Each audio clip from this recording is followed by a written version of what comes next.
Hi ladies and gents, Pond here with another video for Rise of Empires, Ice and Fire. Thank you so much for your previous likes, comments and subscriptions to the channel. If you haven't subscribed already, why not click on that button and ring the bell so you can get notifications of whenever I'm dropping content on the channel. And now onto the topic of this video. It's Thursday the 20th of October, it's Hero Day, and this video is just a general update on heroes, a little bit of an update on the SX13 newest heroes, hero combos, a bit about hero strength adjustment, hero skins, and the trade hero fragments option that is all coming to the game soon. So let's get straight into it and talk about these new SX13 heroes. So Darius, which is a front row archer, and John, who is a ranged cavalry hero. I've been testing a few of them out, mainly in tile battles in the season so far. I'd say with Darius, I've had some success in this Darius Poison Ballistris combo. You're getting off quite a lot of, they have quite a good synergy together, linking Darius with Ballistris' skills and poison skill obviously.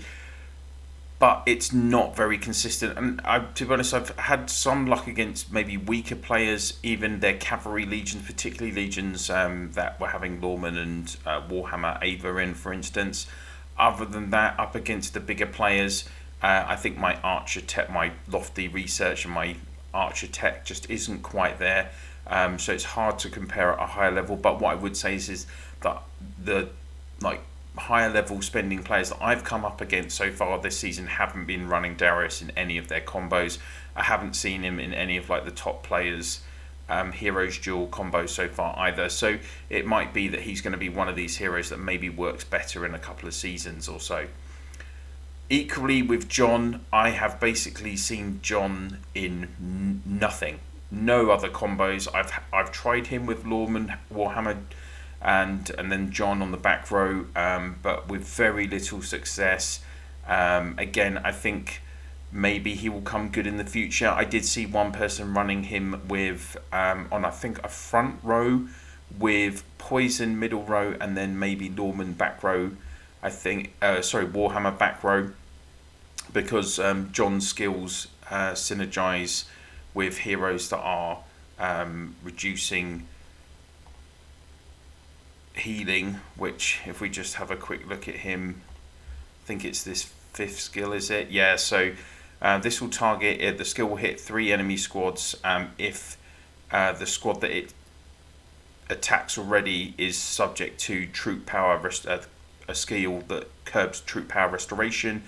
So you'll see that obviously Warhammer does that, and also Poison Master with his 5th skill. It's a prep skill, so you're going to get reduction in healing by 35% up to 100%, and this is a prep skill, so it's as long as there is poison activated on those legions, then it's going to work. So if you are going to use John, perhaps maybe that's an option for you in that combo, John, Poison, Warhammer. But again, I haven't actually seen, I've seen one player using that combo in Heroes Duels. Other than that, I haven't seen anything active in the game. What else? Moving on from the SX13 heroes, as I say, hopefully we'll probably see some better synergy in the next 2 or 3 seasons to come, like we've often seen with other heroes, like Scarlet Reaver, for instance. Other heroes, obviously, we've got Arthur back this week. His royal recruitment tickets, if people are still trying to recruit Arthur, and Alfred seems to be popping up in various events so that people can accumulate more copies of him. So we just had a couple of events recently where you could exchange, in fact where it is here, isn't it? So here we go, Hades Apocalypse. You'll see that you can get up to 3 copies of Arthur by exchanging 40 of the Hades vouchers. So obviously, unfortunately, these are mainly premium events, but at least I guess the kind of difference this time compared to when we had Cleo is that Alfred is still returning into events after the initial kind of Castle era main 2-week event. So at least the devs have kind of learned from their mistakes regarding Cleo in that regard. I know obviously Alfred is still controversial. It's very difficult for well, free-to-play players can't get any more copies of him at the moment, and as I've said previously, hopefully there will be some events in the future which would allow people to accumulate more copies of him. But also, he's actually quite a weak hero from what I've seen. Again, most people are thinking he's going to have to work alongside John, potentially like an Alfred John Warhammer combo. But I haven't seen anyone running that, so I don't know if anyone has in the game. I'd be interested to hear your thoughts on that. Let's talk about combos. So obviously SX13, we're quite far into the lifespan of the game now, over 3 years. What am I seeing people run in the game? Well, of course, for you free-to-play players out there, Beast Queen, Rosen, Immortal, still absolutely very usable. Just as a serial attack combo, it's doing lots of damage for poison tiles. Again, it's brilliant. The only thing you might want to consider changing is you can swap out Beast Queen and you can put Healer in the back row there. That's also a very, very effective poison combo. Another strategy also is that for if you are like a free-to-play player, maybe you don't have the latest hero combos, but you've been accumulating a reasonable amount of war badges and your lofty tech isn't too bad, particularly just in cavalry, then a good strategy is sending your Beast Queen Legion first to a tile if you're trying to attack it and take it, if it's reinforced, and then send this Brave Ragnar Avalanche combo, which is then going to have obviously the demo value to take the tile in one hit. This does do a lot of damage as well. It is quite a killer combo because of the synergy between Brave and Ragnar, and then increasing the attacks that the extra attack damage you're getting from his 5th skill. So there is still some hope out there for you guys that there are older combos that are very competitive, and of course for Beast Queen, Rosen and Immortal, you can actually still purchase copies of those heroes in the Honor Shop with your Honor coins. So it is very achievable for most players to actually still get this combo. What else have I seen? Well, of course, everyone knows it. This Arslan Reaver Healer combo is particularly for the top players. It's absolutely OP as hell. It is, breaking, the top players are breaking through 5 or 6 Legion defenses, reinforcements with this combo. It is definitely the most OP meta combo at the moment, and we'll talk about that a bit more in a few minutes time in terms of hero strength adjustments that have been announced and when they're going to come and potentially who that's going to impact. I'm seeing everyone run with this combo. If you've got these guys maxed, you have to run with this combo for sure. Who else? Well, in terms of cavalry, we can still also see, for instance, either even Lawman still working with, or Hellfire on that front row, working with Warhammer in the middle here, and then Avalanche on the back. Still a lot of people running that. Who else have I seen? I've seen players using Cicero. I've seen players using Hunk, and then Poison with Belisarius. So of course Belisarius's skills ratchet up with combat speed, and also obviously they're linked to poison. So and confusion. Of course, Hunk does have quite a lot of that in terms of he does a lot of confusion. His 7th skill gives 37%, I think, or 37. Sorry, not percentage. Gives extra combat speed. So if we just check here, yeah, 30 increases combat speed by 37. So that's going to help Belisarius's skills because as long as his combat speed is higher, then it's going to be actually increasing the skill damage that he does.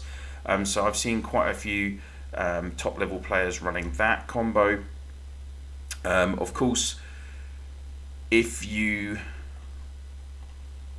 want to also, if you've got Farah, for instance, then instead of Beast Queen, I have seen I've seen a lot of this combo. So Farah, Immortal, Rosen, again serial attack combo. Farah does a lot of damage, so that's been quite common amongst people, and also including Farah, you can also just swap out Immortal and for another serial attack hero, which is Reaper. I think he's actually in my defensive. Yeah, so you would put Reaper on the middle row here. And then another common combo is actually still Rosen, Reaper, Sakura. So putting Sakura on the back row. And of course, people are still doing Rosen, Warden, Ranger as well. And then I guess another combo that I've started to see people use is this Arthur Steed, Warhammer, or maybe even Lust on the back row. I've certainly seen this combo in quite a few hero duels, and obviously for the top players, the top spenders, obviously again Arthur is a premium hero, so this one's just for them. But those are the kind of hero combos that I've been seeing, guys, most common on the map that against the players that I've been up against. Let's talk about hero strength adjustments. So there was announcements both from the studio in our mail and also on the main kind of socials for the game about hero strength adjustments. Now they have said that they're going to they've taken on board feedback from players about hero strengths. I think probably things like newer heroes not being OP immediately is probably something they've taken on board. Obviously they already did this adjustment recently with the S1 heroes improving their stats. And as they kind of, as everyone kind of concertinas together, the older players and these immigration brackets increase in their range, then people are going to be ending up playing against others that are further through their development in the game. Now, I know some people have been saying that they've heard about potentially Alfred, Isabella, and S heroes being upgraded. So when I say S heroes, that's most likely going to be S2, S3, S4, because S1 have already had their upgrade. But I can confirm that currently those heroes have not been determined by the development team. They're currently looking into that, and this hero strength adjustment will definitely not happen this month in October. So we will be waiting for that at some point in November. But the heroes have not been determined yet. I would expect that they will look at amending S heroes for sure, and potentially like Alfred's a premium hero and he's actually not that good, so surely people that are spending a lot of money on him, maybe up to $1,000 on him, are actually going to want him to be a high level hero. I mean, it makes sense, right? It comes to reason that's why you'd spend the money. As you can see over here on my right, there is also, we had in the October announcement, hero skins. So obviously this announcement was saying the hero skin module will be accessible soon. Participate in events for a chance to get skins. Now this is kind of again a natural development. We've had Legion skins, we've had castle skins, we've got all the kind of pendants and wings and everything else. So one of the other things of course is hero skins. What does hero skins mean? It simply means a change of costume for your hero basically. So when you come into the hero menu and you choose the hero, basically when you get to this screen there'll be an option to change their design, their outfit that they're wearing. Now this option has been available in Last Shelter Survival since August 21. Back then I think Last Shelter were probably they were well into their development of the game, and they only initially started with a couple of heroes, including the LSS equivalent of Jade Eagle. And just looking at Jade Eagle's character in LSS, for instance, and she's called Hummingbird in the game. So it was looking like, in terms of the premium side of things, to get a hero skin, it was costing players in LSS about $250, $280. Some people that were getting lucky were getting it for under $200, but statistically it was a 1.8% chance to get it from the kind of tokens they were using to get it, to unlock it. What did that hero skin give in terms of stats, I hear you say? So it was giving an extra 5% might to Jade Eagle's squad, and then the other squads in the Legion would gain an extra, all the squads in the Legion, if they were archer squads, even though they're called shooters in LSS, but anyway, if they were archers, they were gaining 1% might. So the actual Jade Eagle hero was gaining 6% might, and the others were gaining 1% might. So a total of 8% might for the whole Legion. Not massive, but again, it's all these kind of little incremental increases that we've seen from all the other elements in the game as well. It's just another thing that they're tacking on, basically.